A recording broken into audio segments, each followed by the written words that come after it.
right. So I know a lot of people have been up around the clock the last couple of days because there are those gray states that we call them, the ones that are hanging in the balance, waiting as the votes trickle in. And it's just like watching a slow motion race. It's literally like, and another 12,000 votes have come in, and now it's tipping this way. And each of these men has a path to the presidency.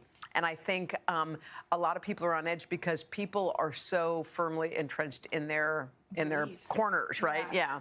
Have you been like? Well, I don't know. You know, when you were just talking about how it's interesting to reach out to people who have been there before, I just was taken back to 2008. When my dad said he was going to run for president, Barbara and I cried. We told him he was going to ruin our life. We were like, no. What you do? How old were you? I don't remember. We were 17. 17. And we were going to college. And then, you know, we were in college. And but in 2008, I had a dream that my dad lost. And I woke up. This was when I was graduating from college. I was supposed to teach in Harlem. Yeah. And I said to Barbara, I called her and I said, we have to go out and campaign for Dad. I know that's like the opposite of what we want to do. Right. But he's given us all of his unconditional love and we need to support him. She agreed. We went out. And I remember John Kerry has two girls who we spoke to during the campaign. They called and they said, you know, we just want to know about the convention. What's it going to be like? And then they had their convention and they said, you know, we had so much fun. It was almost like a wedding. I hope you enjoy. We talked to them.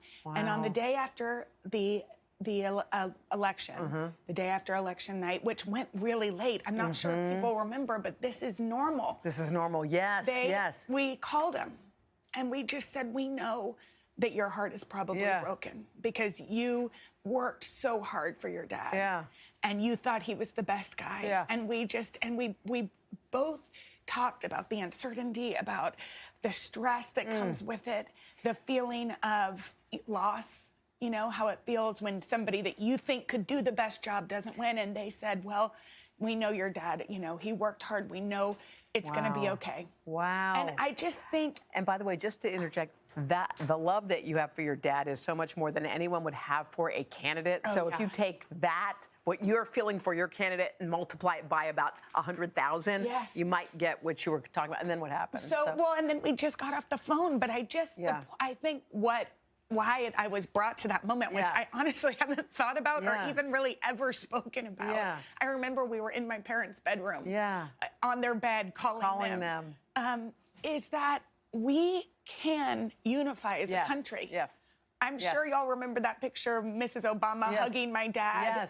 And that picture where he looks like her little baby. Like that is in us. And if your neighbor thinks differently than you do, that doesn't mean it's the end. I think we're sort of at the beginning of conversations. You know, I don't know what's going to happen, but the point is we're not too far divided. And I also think what I'm noticing, because there are certain people in House seats and Senate seats who are winning, they're clear winners. Nobody is celebrating. Nobody is saying, look at me, we beat you, haha. There's not that. That's not happening.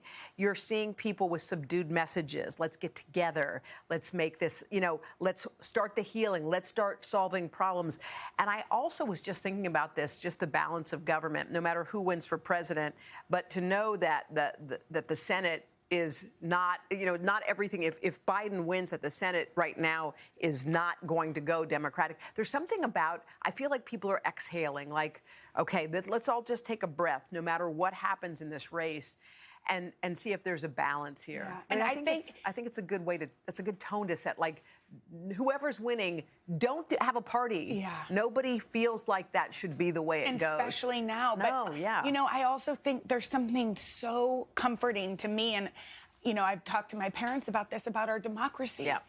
It is bigger than who sits in that desk in the Oval Office. It's about our country, which no matter who you voted for, we all love.